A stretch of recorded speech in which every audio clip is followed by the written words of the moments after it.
All right, so now we begin our last unit with pendulums, which is lesson 24. And this is the first element of our final unit, which is simple harmonic motion. And it's broken apart into two lessons. So we'll start off with pendulums, which is lesson 24. And then we'll go into lesson 25, which is springs. And we're going to compare those two and see how we can think about them in terms of simple harmonic motion. Now, we've dealt with both pendulums and springs in terms of energetics, and so we have a pretty decent foundation for what's actually happening within pendulums and springs, but now we want to introduce it from the lens of simple harmonic motion, which creates this more wave-like nature to these items. So when we look at simple harmonic motion, first and foremost, simple harmonic motion is included with pendulums and springs, just as mentioned before in our next two lessons here. And it's where these things oscillate, or what we consider with a spring, vibrate backwards and forwards with a regular cyclical pattern. Now, in order to have this simple harmonic motion, or in order for an object to have simple harmonic motion, there's two conditions that must be followed. The first is that the object or particle that's vibrating or oscillating must oscillate or vibrate with a frequency or period that is consistent. So it's not randomly changing from fast to slow to fast. It's not just rapidly dynamically changing like this. We look at it and see that it is completing one cycle in the same amount of time every time it completes a cycle. And same if we talk about it from the frequency lens, there's a certain amount of cycles happening within a certain amount of time. It's held consistent. The other piece is the restoring force, and we're going to call this the FR, or the restoring force, which is this consistent force that is wanting to bring the item back down to equilibrium, or to what we sometimes consider to be its natural resting state. But in the case of simple harmonic motion, because it's going to be consistently moving, it might be a little dangerous to think about it in terms of, oh, it wants to bring it to rest, but it does want to bring it back down to that position in which it would naturally rest. And that's why I say when we talk about it having a restoring force, bringing it back to equilibrium, it's bringing it back to that middle median point. Now, recall from our previous lessons when we talked about this initial idea of springs and pendulums, and we started talking about this idea of period and frequency. When we talk about period, period is this idea that it's the amount of time to complete one swing, vibration, bounce, oscillation. So we could consider this and be like, okay, a pendulum swings from one side and then back to the other side where it originally started. That would be one swing. Or in the case of a spring, we could say it goes away from the median, it comes back down to fully compressed, and then back to the median. That would be considered of one vibration, and then bounce or cycle or oscillation. All these things are basically synonymous with each other. When we say frequency, well, it's just the inverse of that. It's how many cycles happen in a given certain second. So if we look at this piece here, we'd be like, does the pendulum swing once back and forwards in a second? Does it only complete half a cycle in a second? Does it complete 4 cycles in a second? We're going to see that there's a lot of variance in that. Now, the one thing we want to make sure that we note about this is that they're inversely related. So I'm going to use a bit of this white space right below here and just write a certain relationship that I want you keeping track of here. So I'm going to propose two situations here. First and foremost is the one that's on your formula sheet. It's T is equal to 1 over frequency. And when we look at this piece here, here's the two following situations. If I know that the period has increased, it means that the frequency had to go down, meaning there's less cycles happening in any given second, and there's more time to complete that cycle. Now, the opposite logic would be if we know it completes it in less time, it must be that there's more frequency, or there's a greater amount of these given swings in some sort of time period here. Now, just in the opposite way, because we know these things are inversely related, what I'm going to do is just create a little boundary here and then write this as the following. F is equal to 1 over t. We know if they're inversely related, we can swap these variables by multiplication, then back down division, which swaps frequency and the period variable, which is t, and we can play around with the same thing. The variables would be very similar. So if I know that the frequency increases per se, this means that the period had to decrease because more cycles would be happening in a given second. But what happens if the overall period increases, or the time it takes to complete one cycle increases?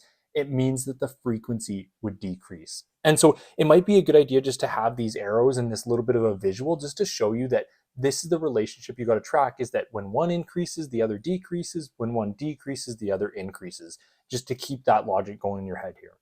Now, when we look at the springs, or more importantly, sorry, the pendulums from this lesson, we want to go into this thought experiment that Galileo proposed about pendulums.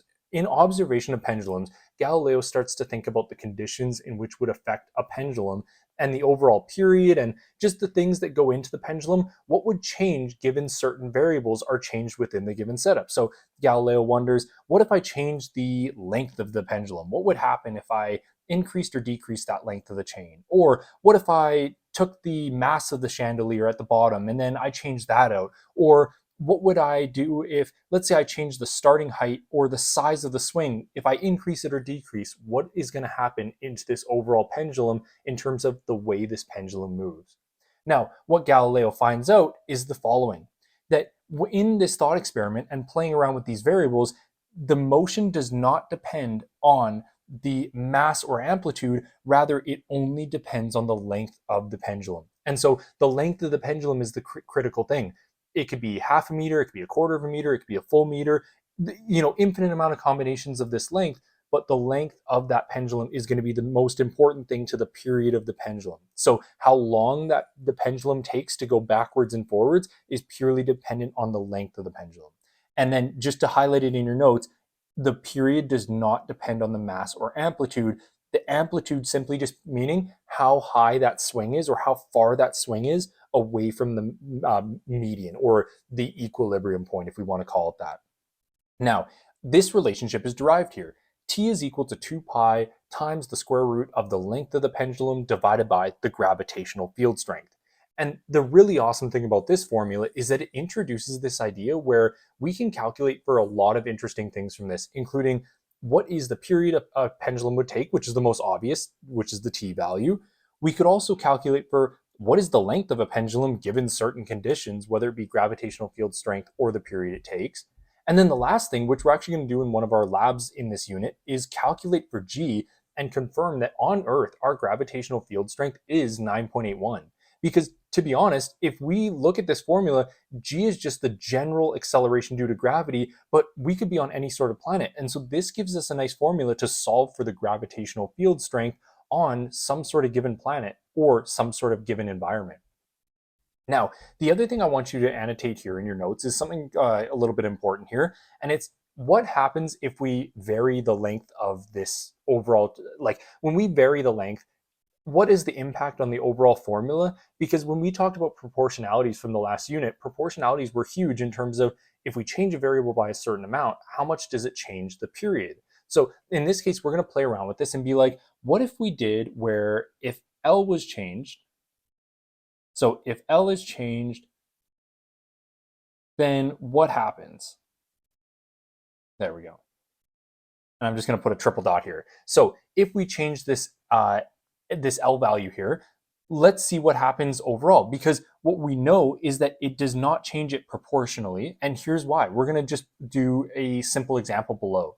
Suppose that, and I would maybe even annotate this in your notes, suppose that the length of the pendulum is doubled. Well, what happens if we double the length? In the formula, here's what's going to happen. T is equal to 2 pi, so that stays the same. These are just constant values.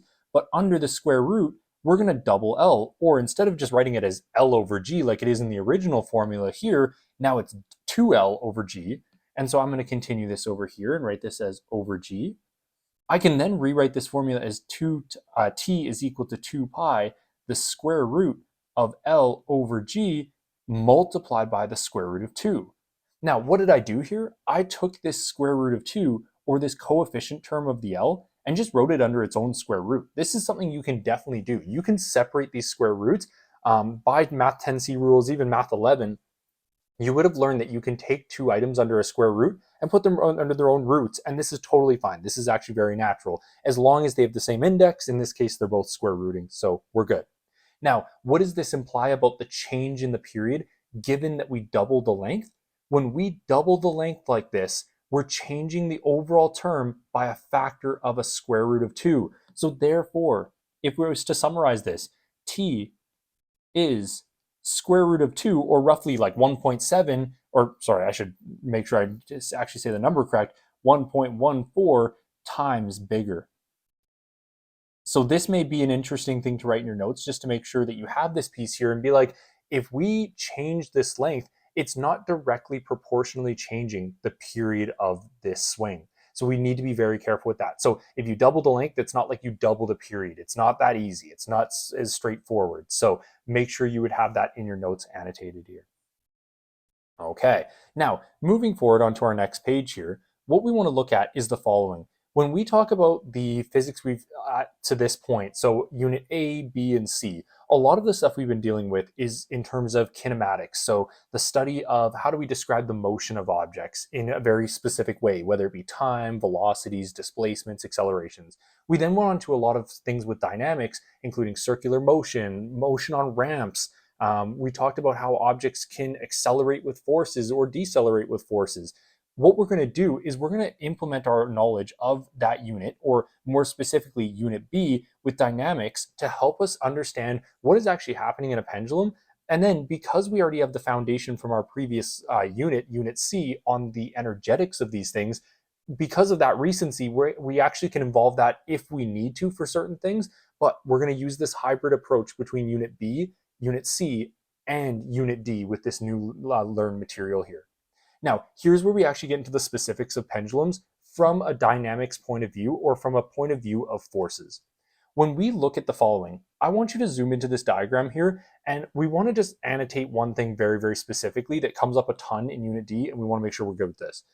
The mass on the bottom of this pendulum, which is this piece here, it's this ball or the box or the object, whatever this is the bob of the object, and it's the bob is referred to as the mass that is swinging at the bottom of the pendulum. So anytime you see that in a problem from now on where they say the bob of a pendulum has 1.4 kilograms of mass, that's what they're referring to. It's that mass on the bottom of the swing. And when we look at this, we want to break this down in a couple different ways and create a parallel to unit B in a way that will make these problems actually very straightforward. So here's the situation. We have some sort of pendulum which is hung to maybe, let's say, the ceiling, and this thing is moving backwards and forwards, and it's just oscillating in this pattern. Now, when we take this snapshot of where the pendulum is at this given moment, there's a bunch of forces going on. First and foremost, there's the tension force, which is connecting the object, in this case the mass or the bob, to the ceiling or wherever this is connected to. From there, we know because this is a vertical problem, it's also experiencing some sort of gravity. And so we can directly draw down the gravitational component, or the gravitational vector, and this gives us the force due to gravity that heads straight down. But as we know, force due to gravity at any key interval or key moment can be written in a way where we break it apart into components of what is happening in the vertical direction, or the y direction, what is happening in the horizontal, or in this case, the x direction. Now, one thing we want to annotate right away, and I would make sure you have this in your notes, our FG and our FT, by first law, so this is a first law, or Newton's first law, we know that the F net is 0 in this direction. So it's 0 newtons specifically here, meaning these two forces are equal and opposite. And the way to be thinking about this, and the way I always think about it, is if there was some sort of imbalance between, namely, Ft and Fg, the object would be oscillating upwards and downwards. So it'd be like, as it's going along the string, it would look like this. And that's a very unnatural pattern. It's not like you're going to all of a sudden just see an object that's on a pendulum going up and down and up and down and up and down, because that's what an imbalance would mean. Or if one force was strictly greater than the other, you'd probably see that this just shoots up like this. Or if gravitational was greater, it might even snap the cable and go down. So when you look at these two forces, specifically the ones in the vertical direction, these must be equal and opposite, or be a part of Newton's first law. Now, where this introduces the force that matters to us is this Fr.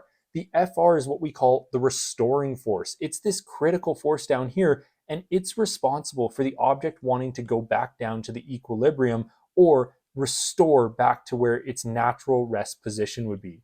And so I'm going to draw a line down the middle here, and I'm going to annotate that this is the equilibrium position that we had talked about in Unit C.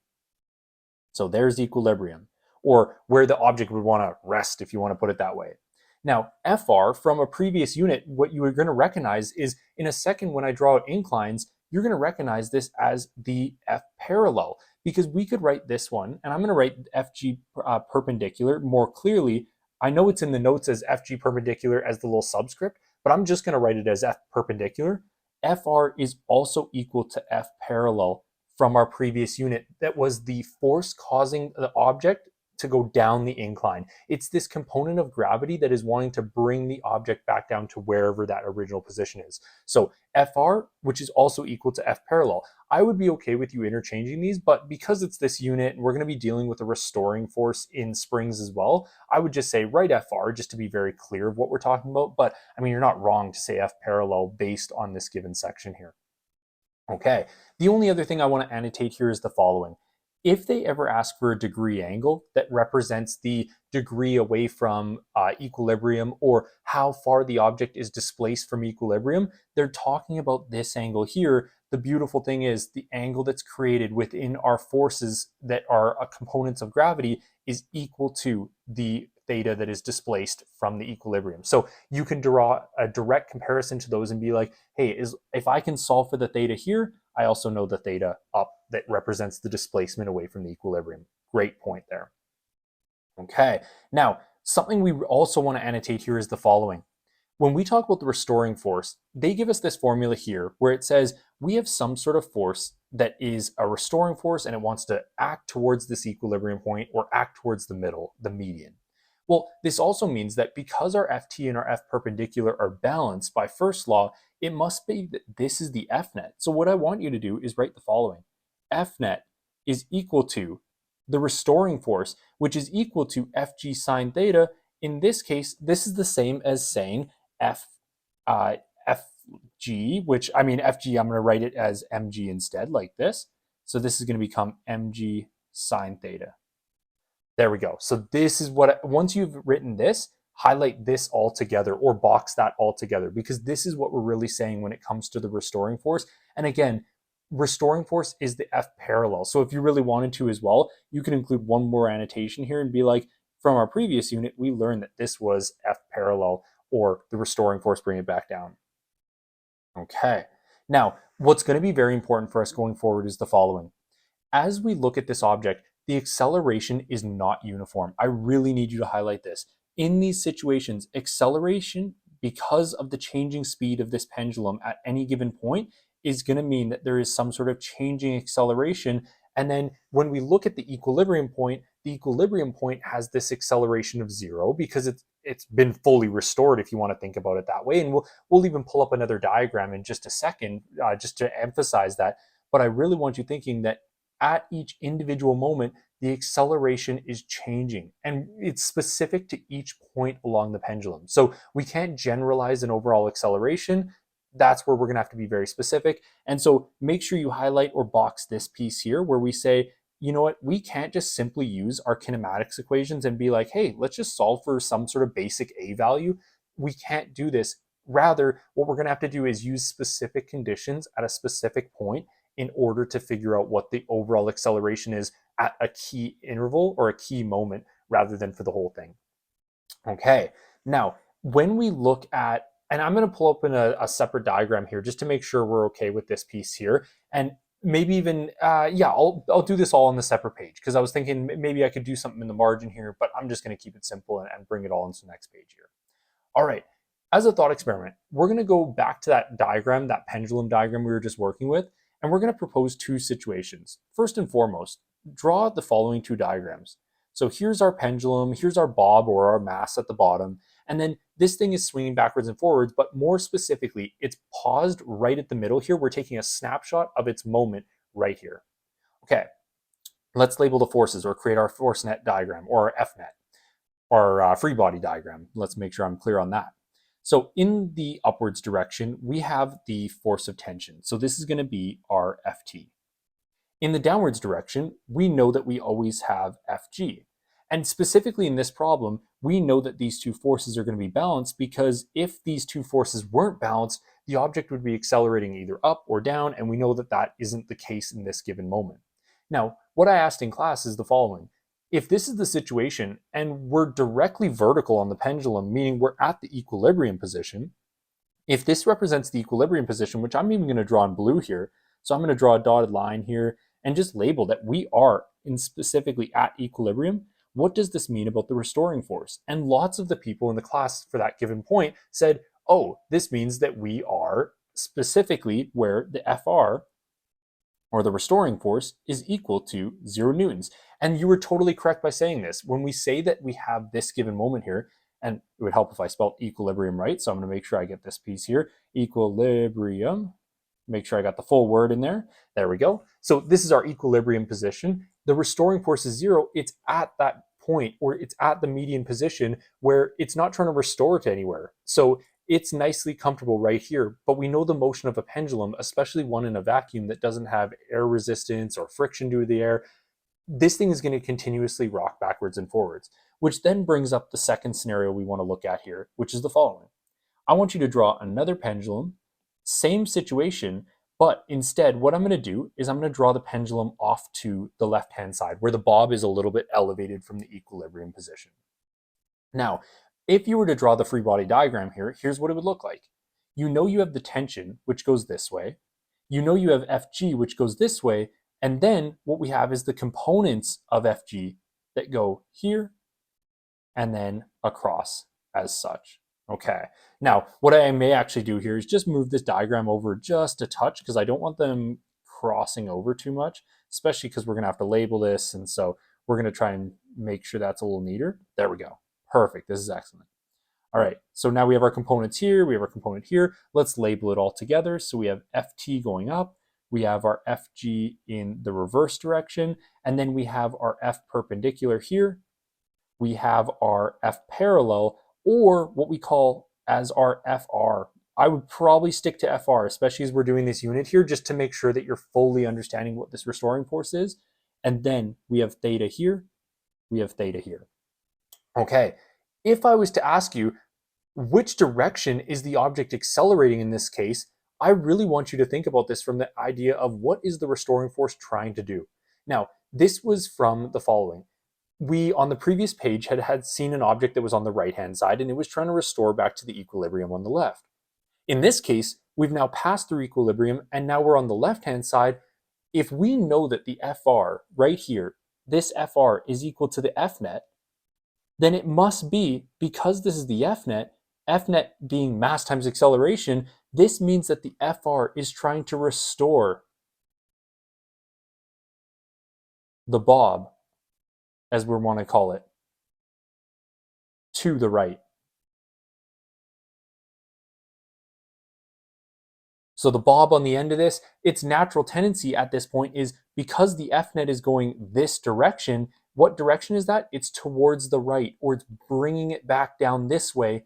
And then when we were over here on this side, it was trying to bring it left. And so we want to be specific on direction in this unit. That's going to be something very critical. And that's why I'm bringing this up right now, is just to make sure that you're understanding the restoring force is always a force trying to bring it back down to the equilibrium. And then you have to describe the direction of that in a given problem, which we're going to be specific with. Okay. Now, one thing I just want to annotate here is the following too. And this is a generalization with the extra space we have here. So below, I want you to write out the following. F parallel, which is equal to the F restoring, or the restoring force, is equal to, we know it's Fg, which is the hypotenuse, times sine theta. Now, I want to make an observation about the sine theta, or the theta value itself. When we increase the angle, the restoring force increases. And I want you to label it in the following way here. If theta goes up, that means that the restoring force increases, F parallel increases, because F parallel and the restoring force are the same thing. So the greater the angle of the pendulum, the more acceleration this object has. So if we were to go up to the following situation, at equilibrium, we would say that the restoring force is 0. Therefore, the Fnet is equal to 0.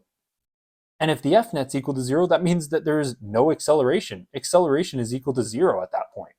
Whereas when we're up here with some sort of angle like this, there's a lot of acceleration that wants to bring this object back down to the equilibrium. Now, in the opposite case scenario, just to keep this simple, theta, if the angle decreases, it gets closer to equilibrium, what's going to happen is that the FR is going to decrease, the F parallel is going to decrease. So you can write it in as just FR equals FG sine theta, or you could write out both, but it's just because you have that choice to go backwards and forwards between the annotations of these two forces. So whatever your preference is there.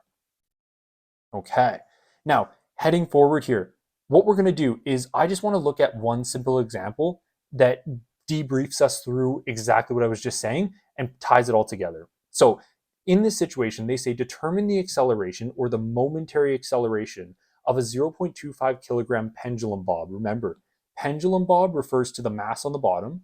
When they say determine the acceleration, it means at a specific heat moment.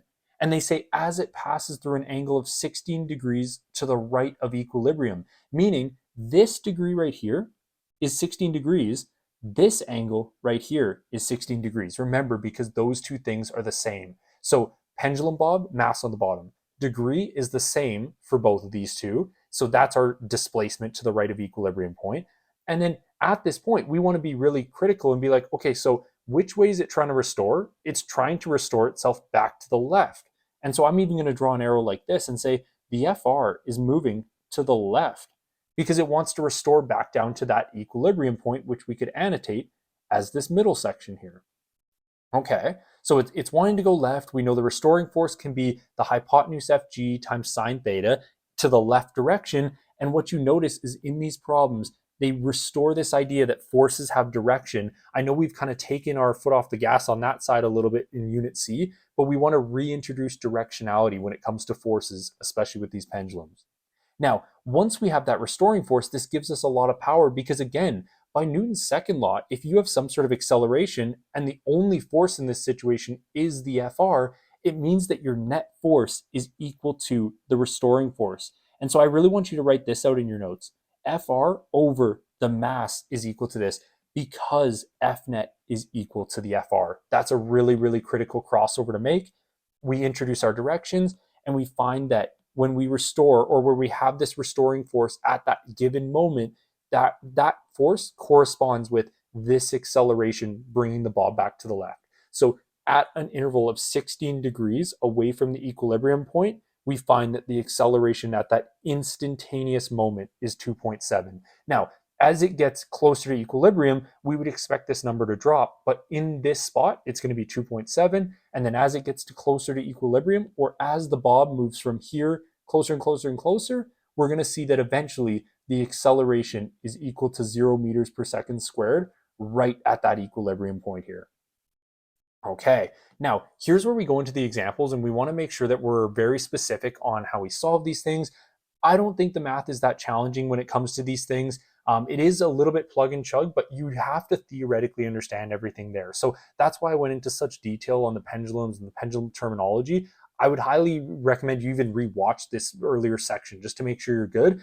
When it comes to the math stuff, I think a lot of you will find that, oh, it's because we only have the one formula and we're just doing some algebra around that formula, it's not too bad. Okay, first problem. What is the period and frequency for a 0.75 meter pendulum? Okay, well, we know we have the one equation, which is our pendulum equation for period. So we're going to say that the period is equal to 2 pi times the square root of the length of the pendulum over gravity. We're solving for the period, so we're just going to plug in our numbers, 2 pi square root of the length of the pendulum, which is 0.75 meters, divided by, we're going to assume this is on Earth, so 9.81 meters per second squared for the gravitational field strength. And this is going to give us a t value. T is equal to, let me make sure I got a couple decimal places here, we get 1.74. And this is going to be in seconds. And remember, this is the amount of time it takes to complete one cycle. One cycle is a full rotation from one side to the other and back. So it has to make a complete swing. If I was to annotate what that looks like very quickly, if this is our pendulum bob, let's say it starts over here on the right, it would have to rotate one time over to the other side, one time back. That's how long it takes to complete one rotation, or once to the left, once to the right. And it depends on where it originally starts, but it's from the start position, fully away from that start position, and then back to that start position. Okay, so first value, we get that the period takes this long, 1.74 seconds. Now, the nice piece is, because we have period, frequency is a pretty simple calculation. From our formula sheet, we know that period is equal to 1 over the frequency. Therefore, frequency is equal to 1 over the period. My bad, that's moving on me. So this becomes 1 divided by the 1 point, and I'm going to use the pre-rounded value, 1.737, and this was in seconds. Therefore, I'm going to find that a frequency is equal to 0.576, and we measure frequency in hertz, or you could even say like cycles per second if you really wanted to, but I think the hertz is way more formal, especially in physics there. Now, again, theoretically, what is this saying? If the period or if one full rotation takes 1.74 seconds, it better take, there better be not a full cycle in a given second. Meaning, if we look at this, it's basically saying that not a full cycle or roughly about half a cycle is completed in a given second, which makes sense because it takes a full second point or 1.74 seconds to complete any given cycle. So it's more than a second to complete one rotation. Therefore, you shouldn't complete more than one cycle in a given second. I know that's a mouthful, but it's just to make sure you're good on the theory there. Okay, second question. A pendulum requires 56.74 seconds to swing 20 times.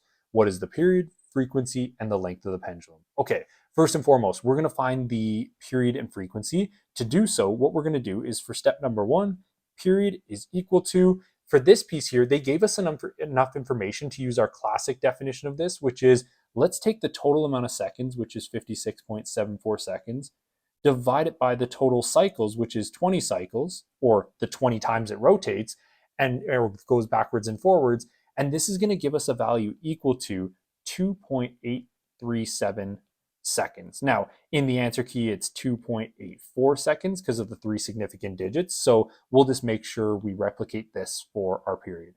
Now, for frequency, we know it's just the inverse of this. It's 1 over the period, which is equal to 1 over 2.837 seconds, which gives us an overall frequency of 0.352 hertz. And again, we could say cycles per second, but it's way more formalized to write it, or way more formal to write it as this. And again, we're going to write it as three significant digits.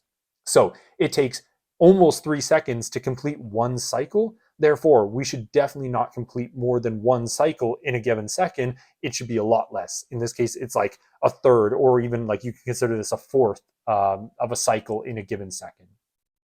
Okay, now in order to continue this and get the length of the pendulum, because we have the period, that's really powerful information because now we can go to our formula that was established earlier in class, manipulate it, plug in the numbers, and see what we get. So we start off with t is equal to 2 pi times the square root of the length of the pendulum over the gravitational field strength. If I want to isolate this, what I highly recommend you do is before you square this, get rid of the 2 pi. Make sure you divide that by both sides, because if you square it, what you may forget to do is square this 2 pi. So just take away that coefficient term, divide it. This is going to be t over 2 pi is equal to the square root of the length over the gravitational field strength. We're going to square both sides completely, so make sure both sides are surrounded in brackets. This is going to give us t squared over 4 pi squared is equal to L over G. And because we're solving for the length, what we're going to do is we're going to multiply that G up to the numerator, and this is going to give us the following. The length is equal to t squared times the gravitational field strength divided by 2 pi. And not 2 pi, we've actually squared that side, so it should be 4 pi squared. Okay, plugging in all the information we have here, it's a little bit squishy here. So what I'm going to try and do here is maybe I'll move this just over a touch, and hopefully this will create enough space for us here. So there we go. And then I'll move this term over here, and we may have to exclude some units, but let's see. So the length is equal to our period, which was equal to 2.84 seconds. This is squared times the 9.81 meters per second squared. Again, unless they specifically say you're on some other planet or there's some other gravitational field, just assume it's 9.81. That's pretty standard. Then 4 pi squared in the denominator. This is going to give us a length of, when rounded, 2.0. And I can write the pre-rounded version. It's 1.999. This is meters. And then because we want two significant digits, the length is 2.0 meters here. Perfect. Okay. Now, I guess you can make that argument for the rest of the numbers, because if you look up to here, it says that we have 20 times it rotates. But with this one, it is a countable figure, so you'd almost debate it. If you write 3 significant digits or 2 significant digits, that's pretty common for us, so I'm happy with either one. I mean, the answer key has it as this, so I'll stick to that and roll with these numbers here. All right. Now, number 3, this one is going to simulate the most closely related topic to our lab that appears in this unit. So for lab number 6, we're going to be finding the gravitational field strength on Earth using a pendulum setup. And so this algebra is pretty critical. I would even star this example just so you can go back to it maybe during that lab and then be like, how would I solve for this, just to make sure I can emulate this situation. So they say on the moon, a simple experiment was done to measure the acceleration of gravity or accelerate the GFS or find the GFS, the gravitational field strength. So just make sure you tie that parallel together. When we talk about the acceleration of gravity, it's the gravitational field strength. The period for a 1 meter long pendulum was measured to be found as 4.94 seconds. What is the acceleration due to gravity on the moon? Again, I'm just going to underline this, or I'm even going to highlight this piece here and just write that they're actually asking for the gravitational field strength of the moon. I sometimes like to create that cross comparable between the different units because in unit C, we had talked a ton about gravitational field strength, and unit B towards the end, I just want to make sure that we're good on that just to tie this all together and make sure that we have lots of parallels between our units. Okay, so we're going to start off with the original equation. T is equal to 2 pi multiplied by the square root of L over G. Again, what I would recommend is always divide by the 2 pi first and foremost. The reason is because you might forget to square that in the next step. So we get T over 2 pi is equal to the square root of L over G. Now, again, just like we did in the last step, we're going to square both terms. When we square both terms, it's going to give us the following. So I'm going to continue this up here. T squared divided by 4 pi squared, which is equal to length over gravity. But because we're trying to solve for the gravitational field strength, I'm going to show you a trick here. In math 20, math 10, math 30, we can take the reciprocal of both sides. And when we take the reciprocal of both sides, we haven't changed the value of the ratio in terms of we haven't altered the way that the ratio would be equal to one another. Yes, it might be a slightly different value, but the ratio itself is maintained on both sides if we take the reciprocal of both sides. So I can write this as 4 pi squared divided by t squared is equal to g over L.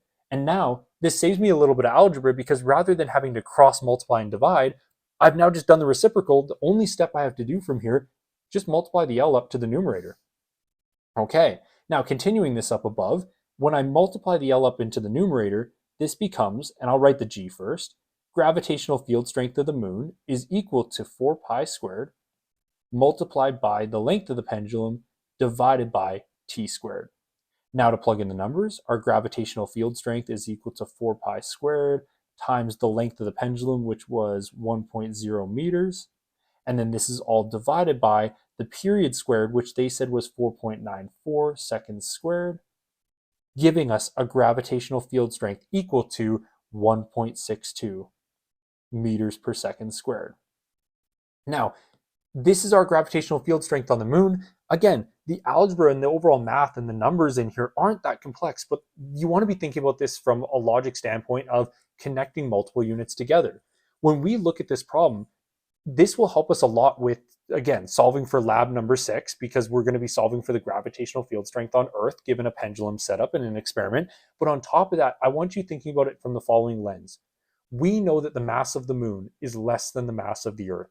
And if the object was less, the gravitational field strength of that object was less. And so theoretically, we should be looking at this and being like, if I'm getting a gravitational field strength of 1.62, this should make sense because it has a lot less mass than the Earth, and anything with a lot less mass is going to have a less field strength. Earth is 9.81 on the surface. The moon for this given setup is 1.62.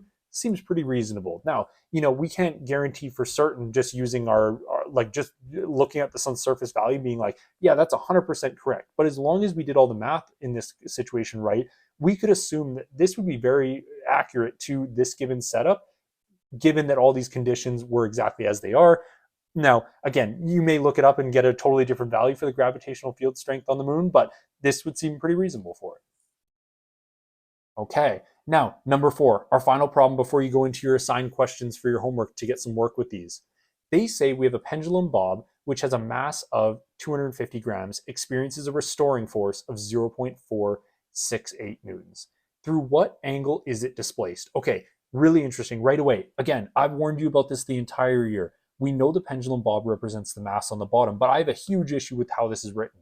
It's in grams. We want to make sure that the mass is always in kilograms. For many of students in the class, you said it right away.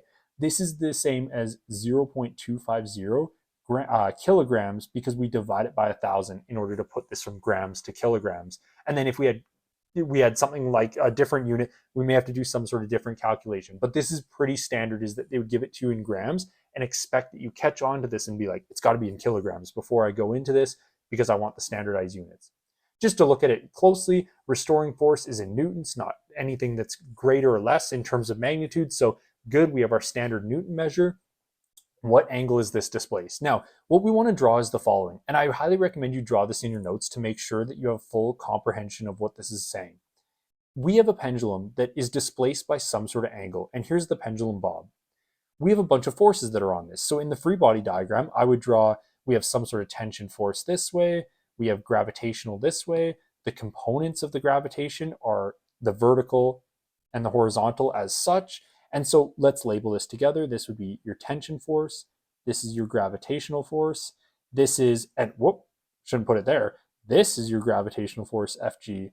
This is your Fr, or your restoring force. This is your F perpendicular. And again, you could also consider this F parallel, but I always like to say it's Fr. Now, the angle that they're looking for is the following. If I draw in my equilibrium point here, or the natural rest position, the theta, or the angle that this is displaced, is here, which is the same angle that appears in your triangle or your components of gravity.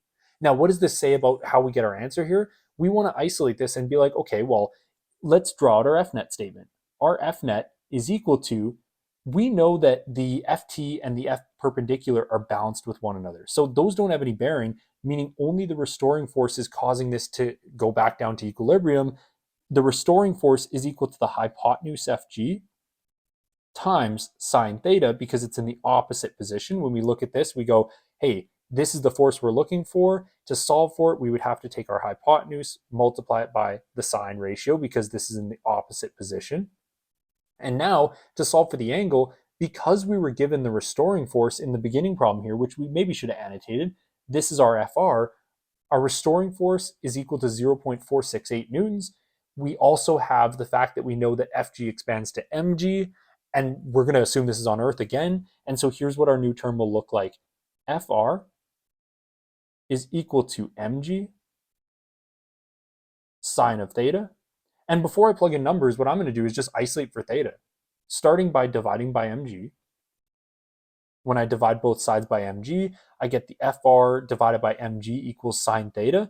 In order to get the sine, or in order to get the theta alone, I should say, we're going to take the inverse of sine and put that to the ratio here. So theta is equal to sine inverse of Fr divided by mg.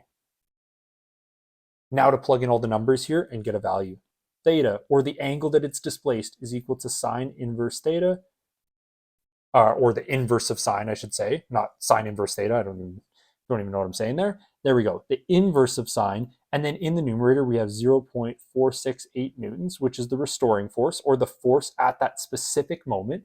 It's then divided by 0.250 kilograms, which is the mass of the bob, or the mass of the object on the bottom of the pendulum, multiplied by 9.81 meters per second squared, because we're on Earth and there wasn't any other info given.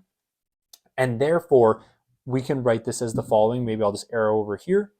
Theta is equal to 11.0 degrees to the 3 significant digits. And in this case, they didn't actually tell us if this was displaced to the left or to the right. But what I can tell you is that because pendulums are symmetrical, this could have been either left or right. And at that specific angle, whether it be left or right on the pendulum, so I'm going to just go over to our diagram here. If I assume that it's on the right-hand side like this, then you would say, hey, the theta is displaced by 16 degrees to the right, or in this case, 11 degrees to the right, because that's what our value was.